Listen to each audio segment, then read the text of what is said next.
What's up everybody, this is Mike and welcome back to another video. Today we're going to talk about the Dji Osmo Action. I know, the camera that pretty much anyone is familiar by now because of the countless leaks we have seen in the past couple of weeks. But anyway, it has just been announced by DJI. It's official, the camera is here. And quick disclaimer, I don't have the camera in my hands, so if you're looking for hands-on footage with the camera, unfortunately, you have to wait a little bit more if you want to see that on my channel, as I have just ordered that from DJI's website. I have to buy the camera just like any other person out there. So if you're looking for hands-on video, that should be coming very soon. As soon as I get the camera, I will be making tons of videos with it. But regardless, we are still going to make our first look at this brand new product from DJI, the Dji Osmo Action, and hopefully I can give you enough useful information so you can form your opinion whether you should buy this camera or not. So first things first, of course, this is an action camera, so the similarities between the GoPro Hero 7 Black and the Dji Osmo Action are just inevitable.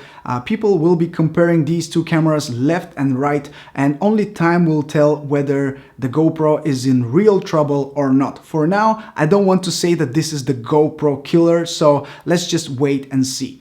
The first thing that you're going to notice that is very different from GoPro is the fact that you have an additional screen which is on the front of the camera. You can use it for selfies, for shooting vlogs, or anything that you like. The screen itself is 1.4 inches big, and it's not just a data screen or informational screen, it's a fully functional display that works the same way as the back display. So I really like that, and there is a button that you can use to quickly switch between the front and the back display for your own convenience. Many people are interested how is the quality of the camera, and the camera itself uses a 1/2.3 inch CMOS sensor. Unfortunately, they didn't go for a full 1-inch sensor on this camera, and I'm quite bummed out about this. I was hoping that we'll see a surprise here, but no surprises. It's pretty much the same sensor as the Osmo Pocket, but the aperture is different. It's f2.8 compared to f2 on the Osmo Pocket, and the field of view is 145 degrees. So the wide field of view that we were missing in the Osmo Pocket is here. Just like GoPros, it's going to be very wide, it's going to capture everything. With an aperture of f2.8, the night recordings should also be in a good quality, but that's something that I have to test myself.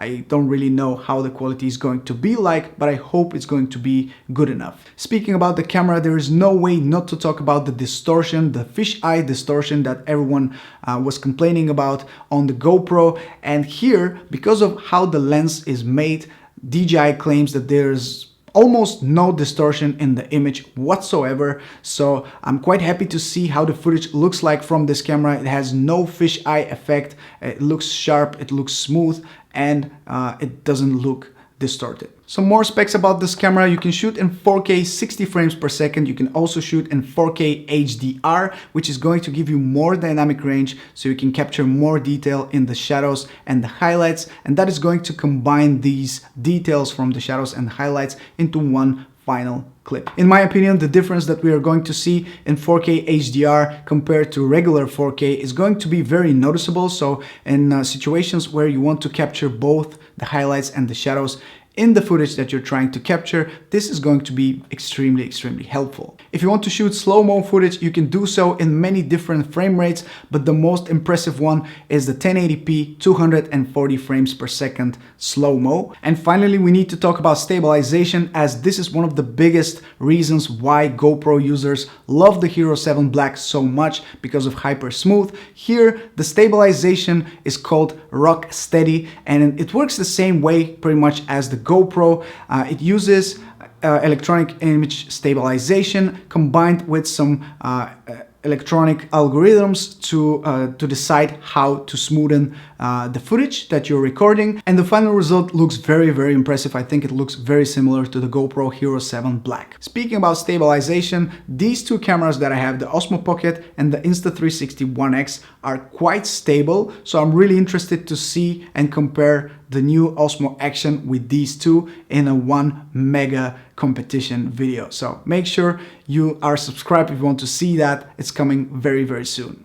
When you look at the camera, you'll notice that there are just 3 physical buttons on it. There's one to power it on, there is one to start recording, and there is one that is called QS. QS stands for quick switch, and it allows you to quickly change between the different shooting modes and also to change from the back screen to the front screen. There's some really cool features that we need to talk about, and one of them is called Snapshot. Snapshot allows you to quickly power on the camera and immediately start recording. This whole process takes just 2 seconds, and this will be extremely helpful if you want to quickly capture something that is happening around you. You don't have time to go through the menus and to select the right settings. You need to simply hold the record button for 2 seconds and the camera is going to start recording automatically. On top of that, you can easily control the camera with voice commands. It's not something so new because we've seen that on the GoPro, but you have a couple of options. You can turn off the camera, you can start recording. Personally, I find that to be a bit of a gimmick, but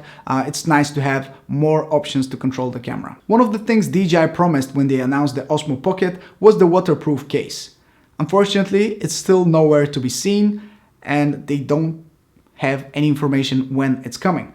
Fortunately though, the new camera will be fully waterproof up to 11 meters, so you can just throw it in the water and it should work just fine. I'm looking forward to testing the Osmo Action as an underwater camera, so make sure you let me know in the comments below if you want to see some testing with the camera once it arrives. Finally, we need to talk about the price. The price of the DJI Osmo Action is $349, which is actually $50 cheaper than the GoPro Hero 7 Black. So I definitely think GoPro has a reason to be worried, as now everyone will be trying out the new Osmo Action, and since it's cheaper, it will attract more potential customers. If you already have a GoPro Hero 7 Black, maybe it's not that appealing to you, but for anyone who doesn't have an action camera, I think it's a pretty good, solid choice. DJI states that the shipping will begin in 1 business day, and I hope they're ready because they will be getting tons of new orders. I already ordered mine and I really hope I can get it